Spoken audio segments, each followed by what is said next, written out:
Should you do arthrocentesis in every patient with degenerative joint disease or arthritic changes in the temporomandibular joint? The answer is no. Arthrocentesis or joint lavage is a symptomatic treatment. It should be resorted to only when the conservative methods to reduce pain in a temporomandibular joint patient fails. In fact, it cannot be used as a stand-alone procedure to treat intracapsular temporomandibular joint disorder. It can be used only as an adjunct to other treatment protocols. Why should you not resort to arthrocentesis as the first line of treatment in degenerative joint diseases like osteoarthritis, primary or secondary, and adhesions and adherences and other inflammatory joint diseases? Inflammatory joint diseases like adhesions and adherences are caused after prolonged static joint loading, as happens in clenchers, and after prolonged restriction in mouth opening post-injury and bleeding inside the joint. While it can be a definitive treatment in adhesions and adherences post-joint bleeding and trauma, it is not a treatment of choice in adhesions and adherences because of prolonged static loading as in clenchers.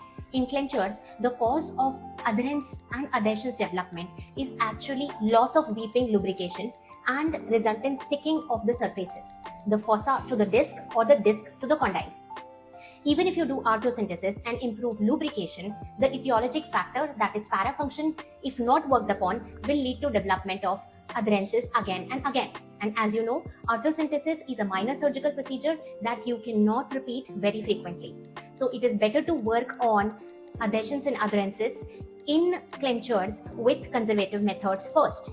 Pain relief is achieved in almost all the cases of inflammatory disorders of the temporomandibular joint with a hard night-time permissive appliance.